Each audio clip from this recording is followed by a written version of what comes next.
জয় মা কালী, জয় বঙ্গ, জয় শশাঙ্ক। জাতির কথার পক্ষ থেকে আজকে একটি আলোচনা নিয়ে এসেছি। আমাদের সাথে আছেন জাতির কথার সভাপতি জ্যোতির্ময় বাবু। একদম কোনো রকমের ভূমিকায় না গিয়ে ডাইরেক্ট প্রশ্ন।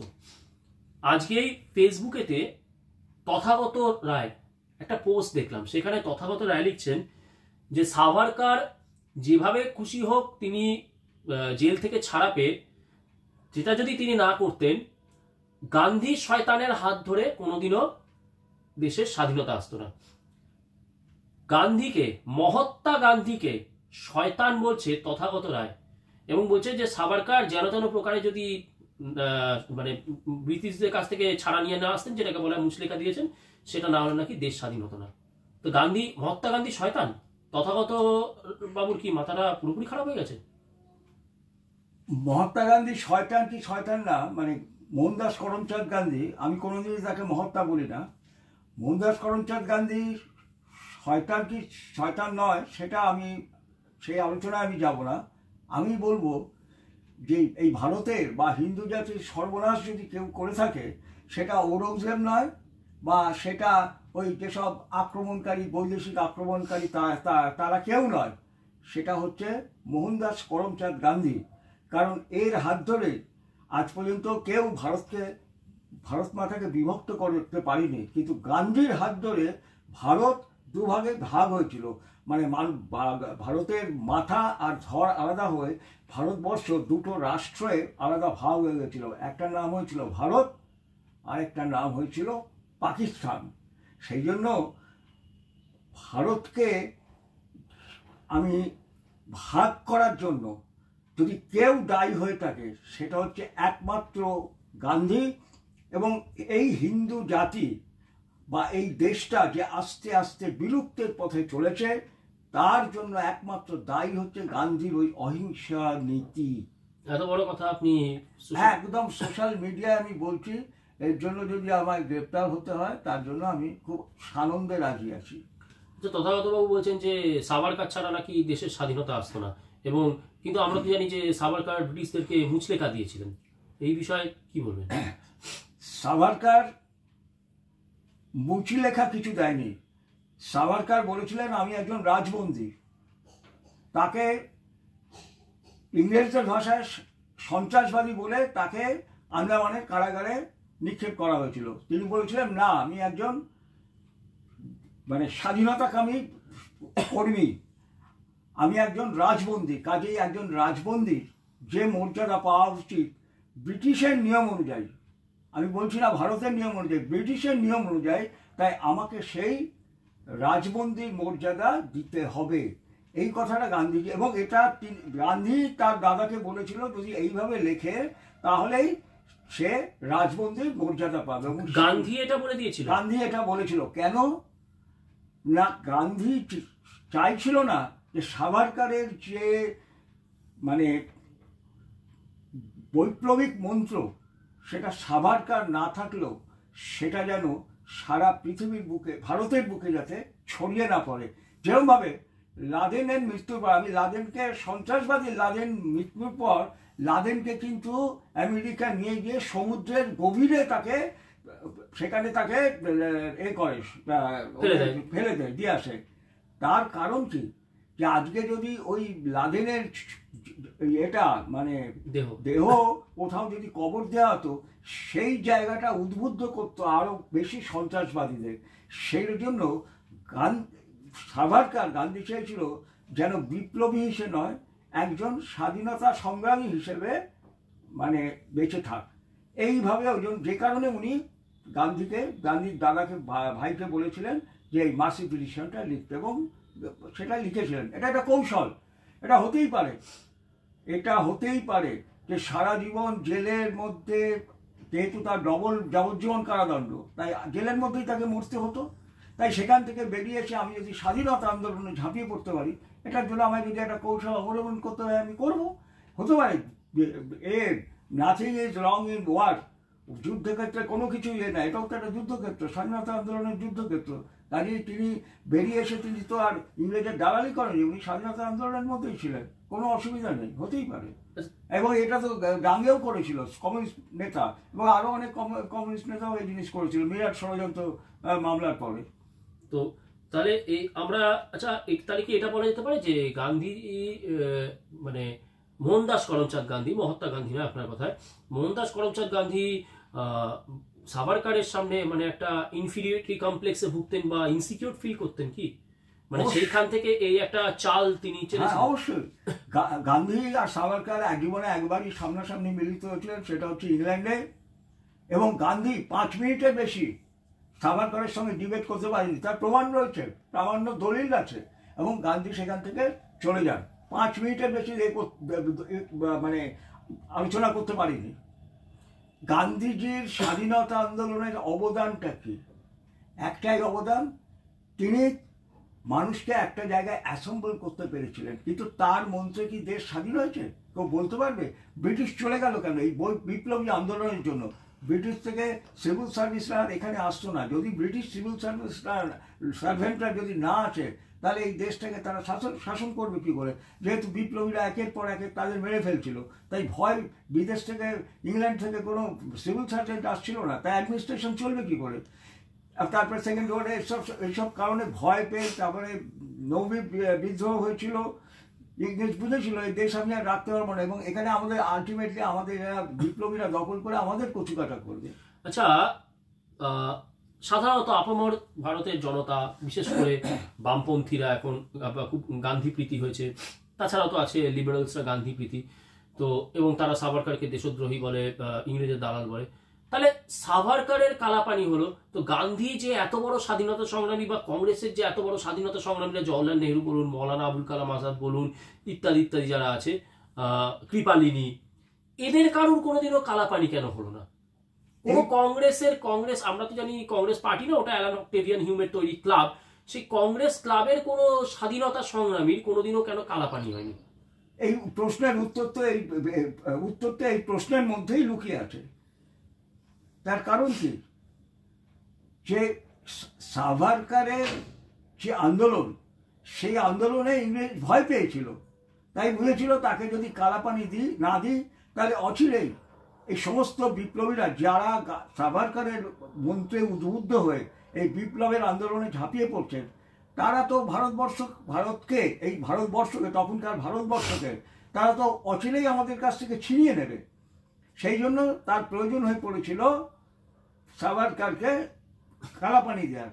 কিন্তু ওই কংগ্রেস নেতারা, মহাত্মা গান্ধীর নেতৃত্বে, এই মোহনদাস করমচাঁদ গান্ধীর নেতৃত্বে যে আন্দোলন করতো, সেটা তো একটা মানে কি বলবো, give and take policy, dominion স্ট্যাটাসের লড়াই। যে গান্ধীর সঙ্গে সুভাষ বোসের বিরোধ তো এইখানে। সুভাষ বোস পূর্ণ স্বরাজের কথা বলতো, গান্ধীজি ডোমিনিয়ন স্ট্যাটাসের কথা বলতো, অর্থাৎ ইংল্যান্ডের যে রানী, তারই আন্ডারে একটা মানে এই হিসেবে ভারত একটা দেশ হিসেবে থাকবে। এটাই তো গান্ধীর ডোমিনিয়ন স্ট্যাটাসের জন্য। সেই জন্য গান্ধী বা অন্যান্য কংগ্রেস নেতারা যেহেতু এই লাইনেই ছিল তারা বিশ্বাসী, সেই জন্য তারা গান্ধীকে কোনোদিনই কালাপানি বা আর যেসব কংগ্রেস নেতা ছিল তাদের কালাপানি দেওয়ার তারা ভাবনা চিন্তাই করে। মানে তাহলে কি বলা যেতে পারে যে গান্ধী বা এই যে কংগ্রেস ক্লাবের যেসব তথাকথিত স্বাধীনতা সংগ্রামী, এরা ব্রিটিশ এজেন্ট হিসেবেই কাজ করতো? সবাই যে ব্রিটিশ এজেন্ট ছিল তা না, সে কথা বলতে পারবো না, কিন্তু মূল যে আদর্শটা, যাকে শয়তান বলে তথাগত বলছে গান্ধী, একজন ব্রিটিশ মহিলা গবেষকের একটা বই ছিল যেটা ভারতে ব্যান করে দেওয়া হয়েছিল। Gandhiji was the first police of British in India. বিস্ফোরক কথা, গান্ধীজি ভারতের প্রথম ব্রিটিশের first police of British in India, ব্রিটিশের প্রথম পুলিশ ভারতে গান্ধীজি। এবং এইটার খবর, এইটা ওই পুস্তক সমালোচনা বলে আনন্দবাজারে একটা পেজ থাকতো, সেইখানে এই লেখাটা বেরিয়েছিল। পরবর্তীকালে এই ভারতে এই বই ব্যান্ড হয়ে যায়। বইটির নাম কি বলেন? Gandhiji was the first police of British in India. Gandhiji was the first police of British in India. আপনারা গুগলে সার্চ করুন, এই ধরনের নামটা একদম কাছে পিঠে। 40 বছর আগের এই নামটা তো আমি এখনো ঠিক এতটা ঠিক এই নামটাই কিনা, কিন্তু এই ধরনের নামটা ছিল। আচ্ছা, এবারে তাহলে আজকে যে ভারতে যে এই যে হিন্দু মুসলমান সমস্যা, পশ্চিমবঙ্গে যে হিন্দুরা কোণঠাসা অবস্থায়, বাংলাদেশ তো বলি না, আমরা বলি ইস্ট পাকিস্তানি, পূর্ব পাকিস্তানে নোয়াখালী থেকে শুরু করে আজকেও যে হিন্দুদের এই কোণঠাসা অবস্থা, এর জন্য গান্ধীকে আপনি কতটা দায়ী করবেন? গান্ধীর যে ওই দুটো, একটা হচ্ছে যে ধর্মনিরপেক্ষতা এবং সেকুলারিজম, এই যে গান্ধীজি ভারতবর্ষের বুকে আমদানি করলো, এই সেকুলারিজম শব্দের জন্ম হয়েছিল ইংল্যান্ডে। কারা করেছিল?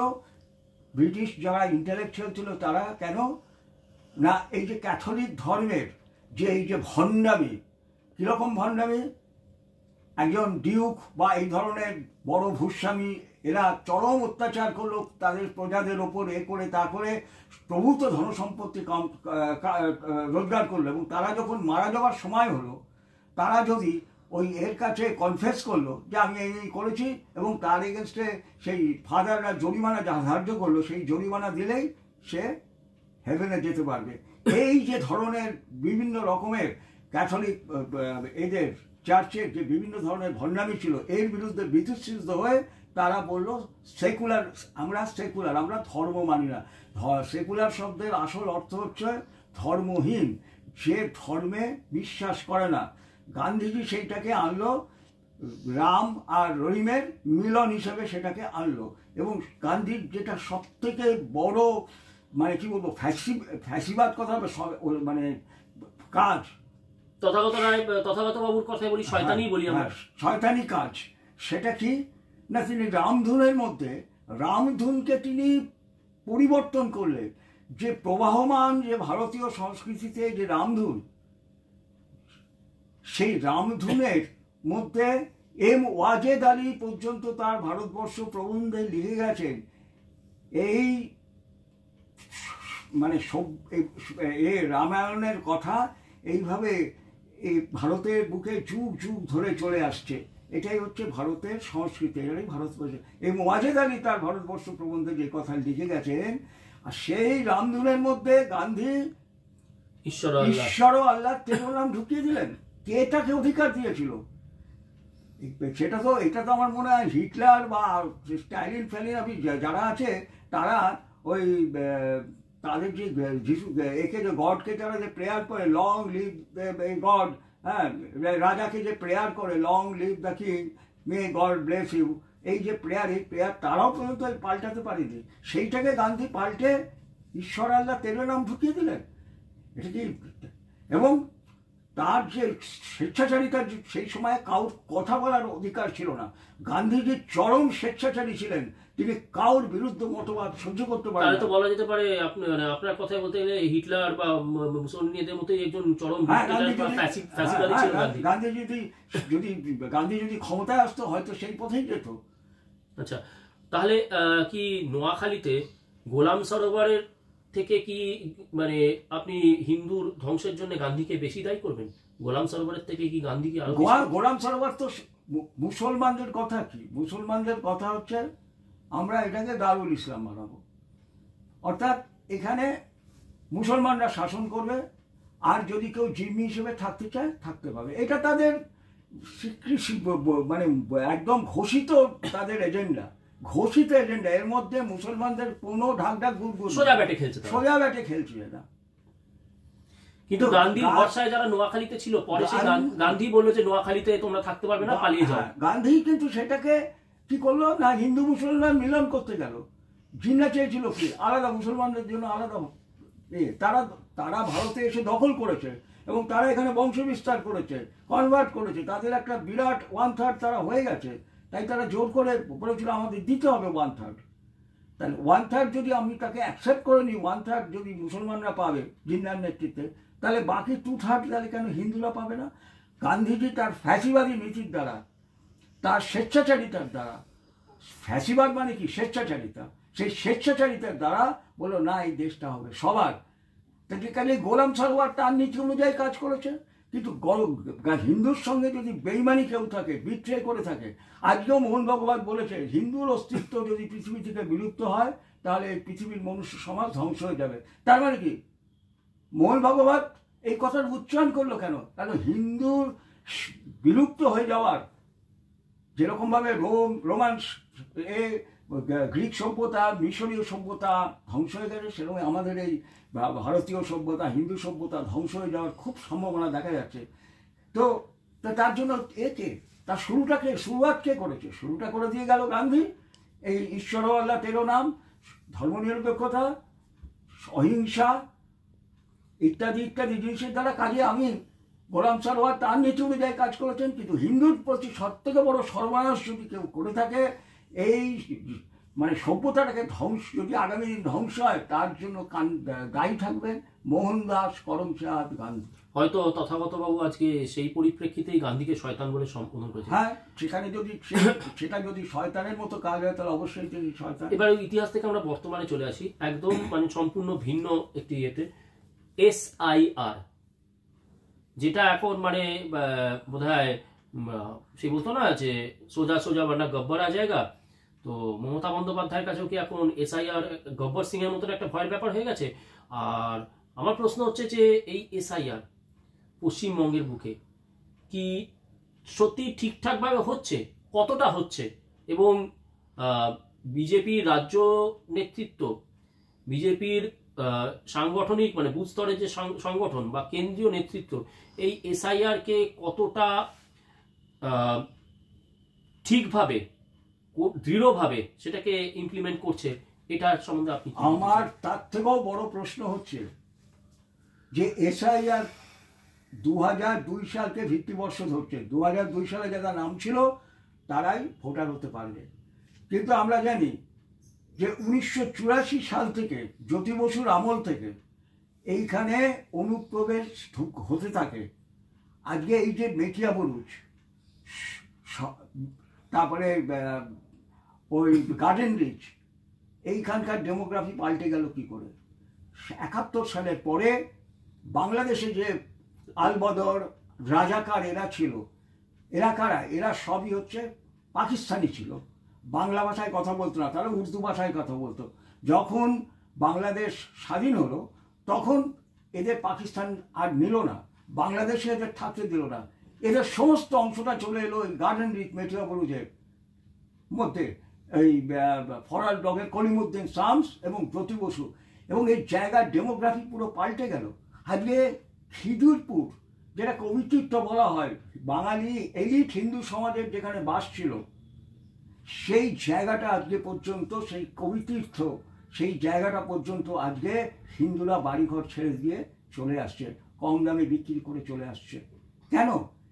এই যে রাজাকার বাহিনী এবং আলবাদর, সেই ভয়ঙ্কর আলবাদর, সেই আলবাদর তারা ওখানে ঢুকে তারা করেছে, তারা ওখানে এখন বাস করছে এবং ডেমোগ্রাফি পুরো পাল্টে দিচ্ছে। কাজে কেন 1984 সাল, এবং দেখবে যে স্বাধীনতার সময় মাত্র 10% মুসলমান ছিল, দেশ যখন স্বাধীন হলো, বাংলা ভাগ হলো, 10% মুসলমান এখানে থেকে গেছিল। কিন্তু 84 সালের পর থেকে ধীরে ধীরে খুব দ্রুত ডেমোগ্রাফি পাল্টাতে আরম্ভ করলো। কারণ এই যে বাংলাদেশ থেকে লোকগুলোকে ঢুকানো হলো এবং ভূমি সংস্কারের নামে তাদের ভূমি দেওয়া হলো এবং তাদের ভোটার লিস্টের নাম থেকে আরম্ভ করে আজকে তাদের ধরা যাবে না। এই তো হালে যারা আজকে 5-10 বছর দেখা যাচ্ছে, সবাই কিন্তু বলছে, যারা ধরা পড়ছে প্রত্যেকে বলছে যে আমি 5 বছর এসেছি, কেউ বলছে 10 বছর এসেছি, কেউ ভোটার কার্ড করেছে।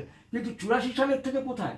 এই যে পার্লামেন্টে বারে বারে স্বীকার করা হয়েছে যে 1 থেকে 1.5 কোটি অনুপ্রবেশকারী আছে এখানে, সেটা যখন কংগ্রেস গভর্নমেন্ট ছিল, এমনকি সিপিআইয়ের ইন্দ্রজিৎ গুপ্ত যখন স্বরাষ্ট্রমন্ত্রী হয়েছিল, একটা যুক্তফ্রন্ট সরকার ছিল সেই সময়, তিনি পর্যন্ত স্বীকার করেছিলেন না অনুপ্রবেশকারী 1 থেকে 1.5। তাহলে SIRটা কোন সাল থেকে ধরা উচিত? 2002 না ধরে 80 দশক থেকে? না, SIR এখন যেহেতু 2002 সালে হয়েছে, কাজে SIRটা এর বাইরে যাওয়ার ইলেকশন কমিশনের পক্ষে অসুবিধা। কিন্তু আগামী দিনে NRC করে এই যে 84 সালে যারা এসছে, 84 বা তারপর থেকে যারা এসছে, তাদের নিতে হবে, তাদের ইতিহাস নিতে হবে, তারা কি, তারা কারা, তারা এখানকার ভূমিপুত্র ছিল কিনা। মানে 71 সালের পরে যত মুসলমান এখানে এসছে তাদের প্রত্যেককেই বিতাড়িত করতে হবে। নাহলে এই SIR এই এখন SIR ভয় কয়েক লক্ষ, হয়তো 10-20 খুব লাখ লোক তারা বেরিয়ে যাবে, কিন্তু এর বেশি কিন্তু বেরোচ্ছে না। এসআইআরটা পশ্চিমবঙ্গের বুকে কি ঠিকঠাক ভাবে হচ্ছে আপনার কি মনে হয়? এবং রাজ্য বিজেপি বা তার সংগঠন এটা মানে তারা যারা দায়িত্বে আছে তারা কতটা ঠিকভাবে করতে পারছে? আজকে এই সন্দেশখালীতে এই টিভিতে এখনই দেখাচ্ছে, সন্দেশখালীতে যারা ডেড ভোটার তাদের নাম বিএলও বাদ দিচ্ছে বলে তাকে থ্রেট করছে বিএলওকে, এই আজকেই টিভিতে দেখাচ্ছে। ইলেকশন কমিশন কি অ্যাকশন নেবে? এসআইআর পুরোপুরি ঠিক এখানে হবে না, পশ্চিমবঙ্গে কিছুভাবেই হবে না, কারণ পুরো এসআইআরটা কন্ট্রোল করছে এখন তৃণমূল। কেন্দ্রীয় সরকার আছে, আমরা কথায় কথায় ফেসবুকে বা এই সোশ্যাল মিডিয়াতে দেখি অজিত ডোভাল করা হচ্ছে, এস জয়শঙ্কর করা হচ্ছে। তো আমাদের হাতে তো মানে কেন্দ্রের হাতে তো পুরো মেশিনারি আছে, তাহলে তারা এগুলো সমস্ত দেখেও তাহলে কি করে তারা অন্ধের মতন রয়েছে, কেন স্টেপ নিচ্ছে? এই যে আজকে আপনি বলছেন যে এই যে সন্দেশখালীতে বিএলওকে থ্রেট করা হলো, তাহলে তার বিরুদ্ধে কোথায় অজিত ডোভাল, কোথায় জয়শঙ্কর, কোথায় অমিত শাহ, কোথায় ইলেকশন কমিশন? ইলেকশন কমিশন যদি কোনো অর্ডারও দিচ্ছে, কিন্তু ইলেকশন কমিশনের তো নিজস্ব কোনো নেই, মেশিনারি নেই। ইলেকশন কমিশন প্রত্যেক রাজ্যের সেই রাজ্যের কর্মচারীদের, যেরকম ইলেকশনের সময় রাজ্যের কর্মচারীরাই বা কিছু সেন্ট্রাল গভর্নমেন্ট এমপ্লয়কে তারা করে অ্যাপয়েন্ট করে, এখানেও ঠিক তারা সেইভাবে অ্যাপয়েন্ট করছে। পুরো প্রশাসন হচ্ছে এসপি, ডিএম, বিডিও এইসবের উপরে নির্ভর করে কাজ করতে হয়, সরকারি কর্মচারীদের ওপর। সর্বোপরি আছে রাজ্যের প্রশাসন। কিন্তু পশ্চিমবঙ্গের পরিস্থিতিটা তো অন্য রাজ্যের থেকে আলাদা। এখানে তো আমরা এমনও দেখছি তৃণমূল ভোট রক্ষা স্বার্থ বলে ক্যাম্প খুলছে। তাহলে এত কিছু দেখেও কেন নরেন্দ্র মোদী সরকার আজকে এখানে কেন্দ্রীয় বাহিনী বলুন বা 350 কোনো একটা ভাবে কেন কিছু করছে না কেন? যেখানে আমরা জানি যে পশ্চিমবঙ্গের পরিস্থিতি বাকি রাজ্যের থেকে যেখানে আলাদা, তাহলে কেন করছে না? 355 বা 356 জারি হবে না কেন আমি বলেই দিয়েছি, কারণ মমতা ব্যানার্জি নরেন্দ্র মোদী মমতা ব্যানার্জির ওপর কৃতজ্ঞ। আজকে যে বিরোধী ঐক্য, প্রপার বিরোধী ঐক্য হতে পারেনি, সেটা মমতা ব্যানার্জির জন্য, কারণ নীতিশ কুমারের নেতৃত্বে যে বিরোধী ঐক্য হবার জন্য দিল্লিতে বৈঠক হয়েছিল, মমতা ব্যানার্জি সেটা কেচিয়ে দিয়ে ওই খার্গে, কংগ্রেসের যে প্রেসিডেন্ট ছিল, তাকে নেতা হিসেবে ঘোষণা করে নীতিশ কুমার সেখান থেকে ওয়ার্কআউট করে এবং পরবর্তীকালে এনডিএতে চলে আসে সে। এবং আজকে যদি নীতিশ কুমারকে ইন্ডি জোটের নেতা হিসেবে যদি ঘোষণা করে সব রাজনৈতিক দলগুলো যদি একত্রিত হতো, তাহলে এই 2024 কি হতো কিছু বলা যায় না।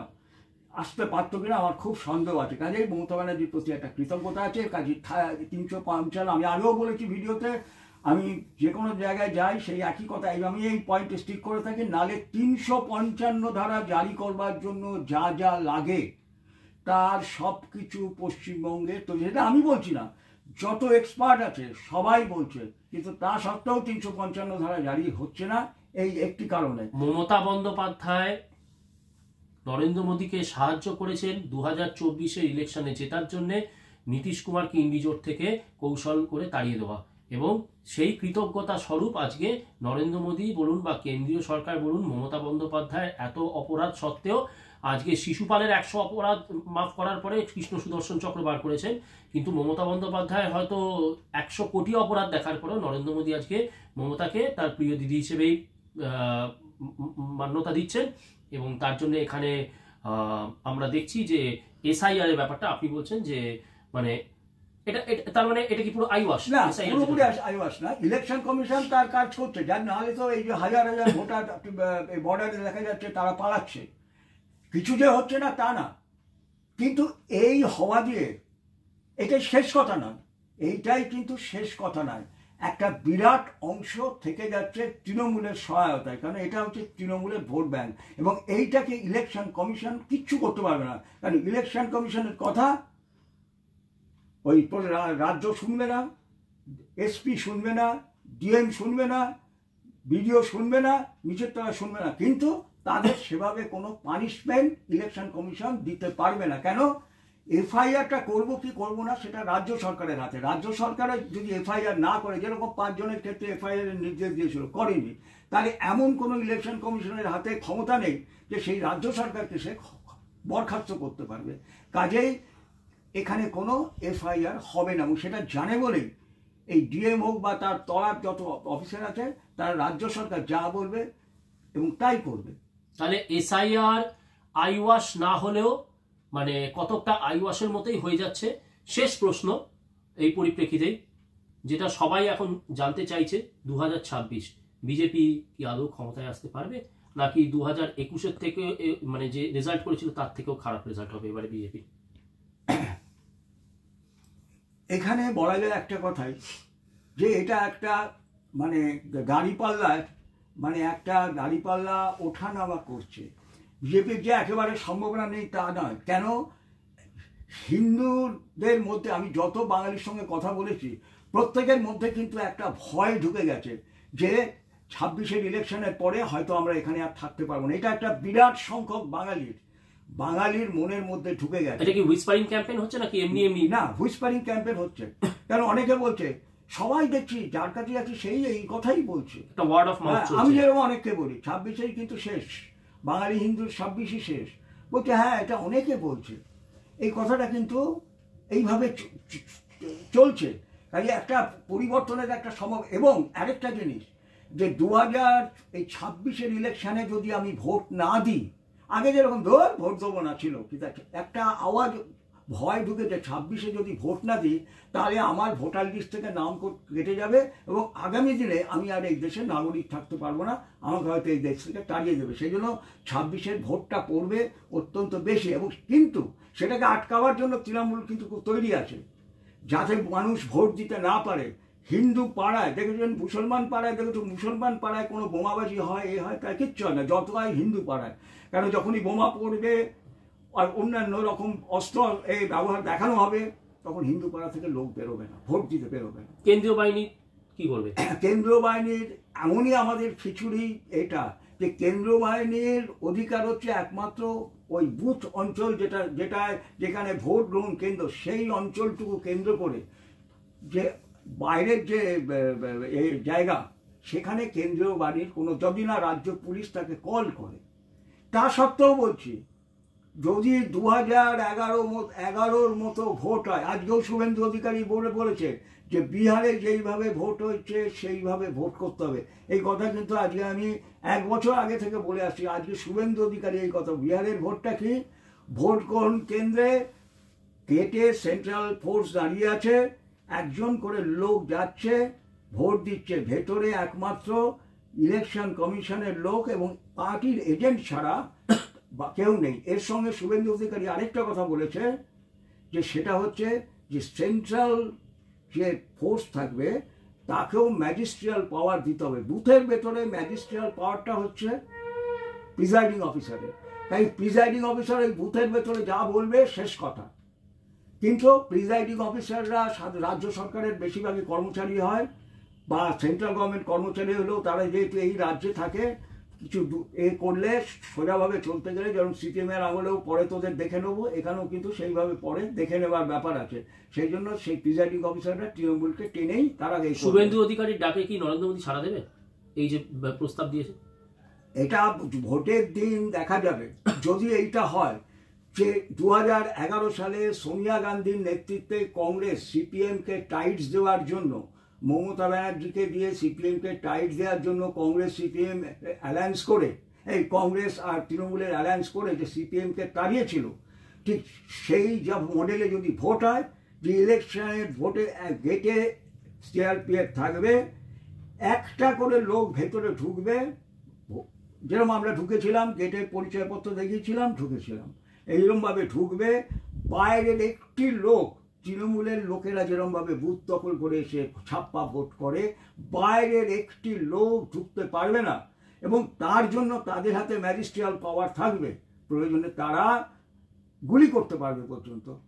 সেই সেন্টারটাকে রক্ষা করবার জন্য যেরকম প্রিজাইডিং অফিসারের ম্যাজিস্ট্রিয়াল পাওয়ার আছে, সে যদি কোনো কারণে ওই বুথটা দখল হয়ে যাচ্ছে বা সেইখানকে অন্য কিছু হচ্ছে, তার কিন্তু পুলিশকে মানে গুলি চালাবার অধিকার দেওয়ার ক্ষমতা পর্যন্ত আছে। ঠিক সেই জিনিস যদি হয়, ভোটের দিন আমরা যদি দেখি সেই রকমভাবেই ভোট হচ্ছে, আর তা না হলে ওই কমান্ড্যান্টরা, সেন্ট্রাল ফোর্সের কমান্ড্যান্টরা 7 দিন আগে থেকে মদ আর মেয়ে মানুষ নিয়ে ফুর্তি করে বেড়াবে, আর সেন্ট্রাল ফোর্স যারা পাহারা দেবে তাদের কাছে কোনো রকম অর্ডার থাকবে না যে তোমরা এই করবে। তাহলে কিন্তু যেভাবে প্রত্যেক বছর ভোট হয়ে আসে, এইভাবেই ভোট হবে, ভোট কোথাও হবে না। ভোট কোথাও হবে না, মানে আমি বলছি না যে শহরের 2-4টে এলিট জায়গা যেগুলো গ্রামের দিকে কোথাও ভোট হবে না এবং তৃণমূল কংগ্রেস ড্যাং ড্যাং করে জিতে বেরিয়ে আসবে। এই ক্ষমতা যদি সেন্ট্রাল ফোর্সকে দেওয়া না হয়, ভোটের দিন যদি দেখি যে সেই আগের মতো গয়ঙ্গচ্ছ রয়েছে, তাহলে বুঝতে হবে খুব সুন্দরভাবে মমতা ব্যানার্জির প্রতি কৃতজ্ঞতা জানানো হলো। বাংলা আগামী 5 বছর, পশ্চিমবঙ্গ আগামী 5 বছরের জন্য আবার তোমারকে আমি উপহার দিয়ে গেলাম। অন্য রাজ্যে পারফরমেন্সই শেষ কথা, কিন্তু পশ্চিমবঙ্গের বিশেষ করে বাঙালি বা হিন্দু সমাজের ভাগ্য ঝুলছে যদি কিন্তুর ওপরে। শুরুটা হয়েছিল গান্ধী কেন শয়তান সেটা দিয়ে, এবং হয়তো তথাগত বাবুর কথা ধরে গান্ধীর সেই শয়তানির জন্যই আজকে পশ্চিমবঙ্গের বুকে 2026-এর পরে হিন্দু আদৌ থাকতে পারবে কি না পারবে, সেই গান্ধীর শয়তানি চালাকির জন্যই হয়তো আজকে আমাদের এই পরিস্থিতি। জ্যোতিবাবুকে অনেক ধন্যবাদ জাতির কথার পক্ষ থেকে। নমস্কার। নমস্কার।